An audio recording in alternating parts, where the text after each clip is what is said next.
Bonjour à tous, donc aujourd'hui je vous retrouve pour une nouvelle vidéo lecture manga. Alors j'ai lu le tome 1 de la série Blood Crawling Princess de Yuki Azuma chez Kurokawa. Celui-là j'ai beaucoup aimé quand même comme premier tome. Je trouve que c'est assez violent, donc c'est pour public averti. Ah oui voilà, heureusement ils ont mis ça, voilà, parce qu'en fait nous sommes avec une princesse déchue en fait. Elle vivait tranquillement, paisiblement avec toute sa famille, un très bon royaume. Voilà, il n'y avait pas trop de soucis. Le problème qui est là, c'est que voilà, il y a des guerres, il y a certaines personnes qui veulent certains territoires. Et donc, on se retrouve, va se retrouver sans famille puisqu'on va complètement on va complètement tuer toute sa famille, tous les habitants de cette ville et de ce royaume, ils vont tous être exterminés. Et ça va être un peu la seule survivante, soi-disant, mais bon, voilà. Et elle va se retrouver dans un bordel et à vendre son corps, obligée. On suit tout ça, c'est vraiment moi j'ai bien aimé quand même ce premier tome d'introduction. C'est très violent quand même. Les premières pages, ça te met direct dans le bain. Et je vais spoiler un tout petit peu, mais en fait c'est un personnage qui a un fort caractère, qui va pas se laisser abattre, et en fait elle va se créer un petit réseau avec des personnes, des femmes, des survivantes. Ils avaient mis de côté, pour eux les femmes c'est des faibles, donc voilà, ils ont un peu mis de côté. Et en fait elle va se créer tout un réseau avec les femmes de son propre royaume, il va y avoir des intrigues, voilà. On va suivre tout ça. La fin de ce premier tome là, je dis il va y avoir une petite merdouille. Mais voilà, j'ai très hâte de lire le deuxième tome. Franchement, j'ai vraiment beaucoup aimé. Alors, les dessins sont vraiment pas mal. Après, j'ai pas trop envie de... Bon, là, par exemple, voilà, les dessins sont quand même pas mal. Il y a des moments où ce personnage-là devient... Mais en fait, le dessin, tu la vois, elle est comme ça, genre en mode genre mignonne. Et puis, d'un seul coup... elle va devenir The Monstre, quoi. Le dessin, c'est The Monstre, quoi. Donc voilà, bref, j'ai très hâte de lire la suite. Ensuite, j'ai lu Vente aux enchères à Tokyo. De Kanenari Tokiya, excusez-moi, Shana Collection. Donc ça, j'ai bien aimé, mais c'était pas non plus exceptionnel, j'ai trouvé, personnellement. Donc ce personnage-là va se retrouver aux ventes aux enchères. Le gars, en fait, il n'a pas peur du tout. Il est plus en fait intéressé par la chose qu'autre chose. Voilà, on l'emprisonne dans un cachot. Le gars, il est là en mode tranquille, il est en train de lire des livres en mode qu'est-ce que je pourrais faire pour faire plaisir à mon prochain maître, enfin, bref. Et lui, il va pas comprendre, enfin il se dit c'est pas possible, il est genre hyper vulgaire, il parle trop, ça va pas être possible pour la vente. Donc en gros, il va le vendre à un won. Je sais plus si c'est won ou c'est yen, voilà, cherchez. À 2 yens, voilà. Et donc lui, il va un peu, il va le suivre, être reconnaissant, et puis on va suivre tout ça. C'est pas mal, mais c'était pas ouf quoi. Ensuite, j'ai lu le tome 3 de Cherry Blossom After Winter de Banwoo. J'ai beaucoup aimé ce troisième tome là. Nous sommes à l'université, enfin en tout cas les personnages vont à l'université. Donc c'est une nouvelle vie qui commence pour eux. Ils vont emménager ensemble et c'est-à-dire nouvelle vie, c'est-à-dire nouveaux visages, nouveaux amis, nouveaux protagonistes. Voilà, il va y avoir des personnes qui vont un petit peu mettre le désordre dans leur relation, dans leur paisible relation et tout. Et on va suivre ça. J'aime toujours autant, ces deux personnages-là, ils sont tellement choux, ils sont tellement mignons. Les dessins sont pas mal aussi, j'aime bien les suivre. Franchement, j'aime beaucoup. Et puis on verra ce que le tome 4 va donner, puisqu'en plus leur relation aussi elle est secrète en fait, donc voilà. Mais ça risque d'être un petit peu révélé. J'ai lu le tome 1 de Remember Me, alors de Jin Shirakawa, le scénario de Hiko Mutsuhana et la création des personnages de Yugiri Aika. Donc ça c'est chez chez Akata. Je voyais passer ce titre pas mal passé. Beaucoup de monde ont aimé. Alors j'ai bien aimé. Mais bon, je lirai le tome 2.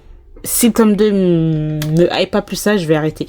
En fait, j'ai bien aimé, mais j'ai trouvé que ce personnage-là était un peu saoulante. En fait, j'aime pas trop son caractère. Enfin, j'aime bien les personnages un peu sombres, genre un peu. Tu sais, elle est trop happy, ça m'énerve. Donc voilà. Donc nous avons les dessins sont comme ça, par moments c'est joli, par moments je trouve ça hyper simple. Donc l'histoire c'est ces deux personnages là, on est dans un truc un peu genre un peu comme Harry Potter, genre on est dans une école un peu de magie, de sorciers et ces deux personnages là au début, on nous les présente comme quoi ils sont ensemble, ils se connaissent depuis des années, etc. Et puis, du jour au lendemain, enfin en tout cas lors d'une soirée, ce personnage-là va décéder et elle, quelques minutes après aussi. On va se retrouver ensuite dans le passé, je pense que c'est dans le passé, et elle se retrouve dans un corps, enfin son âme, je pense que son âme a été propulsée dans son corps de quand elle avait 10 ans, 12 ans, un truc dans le genre. Donc lui, il se souvient pas du tout d'elle. Et voilà, elle va essayer de nouer les liens et savoir vraiment qu'est-ce qui s'est passé. Elle va tout faire en fait pour éviter ce qui s'est passé. Voilà. En gros, c'est ça l'histoire. C'est pas mal. Mais je suis pas plus hypée que ça, franchement. Ensuite, j'ai lu Afterglow de Wagimoto Wagase chez Anna. J'ai beaucoup aimé. C'est un one shot. Alors là, par contre, tu vois, là, je voulais bien avoir un deuxième tome. Genre, il voulait une petite série. J'ai vraiment beaucoup aimé et je m'attendais pas à ça. Les dessins sont très très beaux. Personnellement, je trouve qu'ils sont très très beaux. On est avec un yakuza et un médecin. Donc nous avons ce médecin là qui normalement il voulait être chirurgien cardiaque et tout, mais il s'est passé quelque chose et on l'a transféré dans une petite campagne dans la médecine générale. Et il va rencontrer ce personnage là dans une ruelle. Il est complètement saoul et lui va un peu l'aider. Donc il va l'aider, mais en même temps il va avoir une petite scène de pitch, vous voyez ce que je veux dire. Et donc, ces deux personnages-là vont se rencontrer, etc. Et je trouve qu'en fait, la relation, je trouve qu'elle est vraiment belle. Je trouve que c'était trop beau de lire leur histoire et tout. J'ai vraiment beaucoup aimé. Et ce que j'ai aimé, c'est en fait, le gars, il est yakuza, mais il va pas stopper son travail parce qu'il est en relation avec quelqu'un, quoi, en fait. Il reste toujours autant yakuza, il va faire tous ses crimes, faire tous ses trucs. Et lui, on va dire, entre guillemets, le soutien. Donc vraiment, j'ai vraiment beaucoup aimé. J'ai trouvé que c'était bien dosé. C'était ni trop court, ni trop long. Un petit tome en plus, pourquoi pas. Moi, je dirais pas non, hein, franchement. C'était vraiment pas mal. Ensuite, j'ai lu le tome 6 de Salad Day. L'autrice donc c'est Shin Shuibian. Et la dessinatrice Tang Louisong de Shinaska. Ça aussi j'aime trop cette série. Je trouve qu'elle est vraiment, c'est un bonbon, c'est super doux. On est avec des personnages qui ont une passion et qui font tout pour réussir dans leur passion. Donc leur passion c'est quoi? Donc il y en a un qui adore la boxe, donc qui veut être un boxeur professionnel, enfin voilà. Et nous avons l'autre personnage qui veut être un danseur classique. Voilà, et ces deux personnages ils sont très talentueux et donc on les suit dans leurs embûches, etc. Et c'est très beau aussi à lire, j'aime beaucoup, les dessins sont très beaux. Voilà, il y a des moments où c'est super émouvant. Et moi j'aime beaucoup, c'est super doux et on suit en fait, tu vois, on voit que il y a une évolution entre les deux. Il y a pas de scène de pêche toutes les 2 secondes. Il y en a pas du tout. C'est super enfin, j'allais dire oui, c'est classe, c'est super. En fait, il y a des petits gestes, et ces petits gestes, en fait, je trouve que ça fait tout. C'est un peu genre quand vous regardez Orgueil et Préjugés, vous voyez, il y a les petits touchés de main, etc., les petits lançages de regard. Et ben ça, c'est beaucoup plus intime qu'autre chose. Donc ça, j'aime beaucoup. Voilà, j'aime beaucoup. Donc moi, je continuerai la série. Je sais qu'il y a déjà le tome 8 qui est déjà sorti, donc voilà. J'ai lu enfin Les Noces des Lucioles de Oreko Tachibana chez Glénat. Je vous avais dit que franchement, moi, j'ai lu son autre série, donc c'est quoi encore Promise Cinderella. Ça, franchement, je suis hypée par cette série. Celle-là, j'ai beaucoup aimé, mais un peu moins. Mais on verra par la suite comment ça va être, parce que quand même, j'ai beaucoup aimé. Donc là, on est plus dans un contexte historique, on est avec ce personnage-là qui a une maladie de cœur, donc elle va pas vivre longtemps, et elle va se retrouver en fait kidnappée par ce personnage-là, et elle va se retrouver, en tout cas dans ce premier tome-là, dans des maisons, comment on appelle ça encore ces maisons-là, je ne sais plus trop. Elle va se retrouver dans une maison close, je crois. Hein.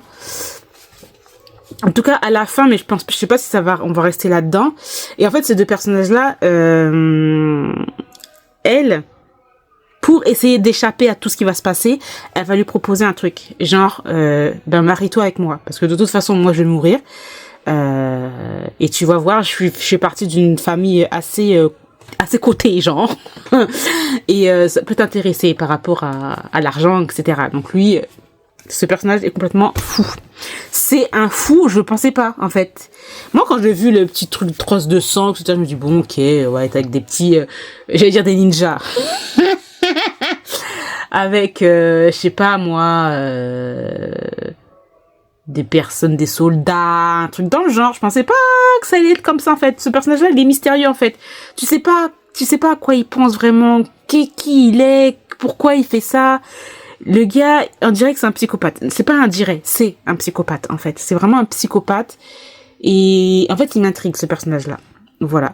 Elle aussi, intéressante. Je trouve que cette autrice-là, je pense que c'est une autrice, je trouve qu'elle fait ces personnages féminins très forts, très intelligents. Ces personnages qui ne se laissent pas faire, vous voyez, qui réfléchissent et tout. Voilà, j'aime beaucoup. Ah bah tiens, on continue avec cette autrice. Donc nous sommes avec le tome 4 de Promise Cinderella. Donc ce tome 4 là, en résumé, c'est révélation de sentiments pour un certain personnage. Voilà. Et comment on manage ça? Voilà. Je ne dirai pas plus, mais j'ai adoré et j'ai vraiment hâte de lire le tome 5. D'ailleurs, dans ce tome 4 là, on rencontre je crois dans le tome 3 aussi, hein, mais en tout cas dans ce tome 4 là, on rencontre le frère là, de ce personnage là. Voilà, j'en dirai pas plus. Et pour terminer, j'ai lu le tome 5 de Rose et Champagne. Donc c'est de Zig et les dessins de Tsunge. Chez KBL, j'ai adoré, j'adore. Moi, je vous ai déjà dit, les histoires mafieuses, j'aime trop. Moi, j'aime beaucoup. Et là, on est avec ça. Par contre, ce tome-là, j'ai l'impression que c'est un tome fan service, genre vraiment un tome fan service, c'est-à-dire que y a rien qui se passe, mais ce qui se passe, c'est juste on fangirl sur le couple, sur les deux couples. Voilà, c'est tout. On fangirl, on fanboy. Bref, c'est un tome où les personnages, ils sont en date, il y a des scènes olé olé, des sentiments, voilà, en gros. On parle même, entre guillemets, de mariage et tout, enfin bref. Donc voilà, c'est vraiment un tome, j'ai l'impression que c'est un tome le calme avant la tempête. Parce que je crois qu'il y a il y a un 6e tome, je crois, et je crois que c'est le dernier, mais je suis pas trop sûre. Parce que là, on n'est plus vraiment avec les histoires de mafioso et tout, hein. Donc, un tome vraiment que j'ai beaucoup aimé. Vraiment, là, on est que sur de la romance, on est que sur les personnages, etc. Les dessins sont trop beaux. Enfin, j'aime trop. Voilà, j'ai adoré. Et j'ai hâte de lire le tome 6 pour voir ce que ça a donné. Est-ce qu'il y a un tome 7? Je ne sais plus trop. Enfin bref, dans tous les cas, je vous remercie d'avoir regardé cette vidéo. Je vous retrouve très bientôt. Bye.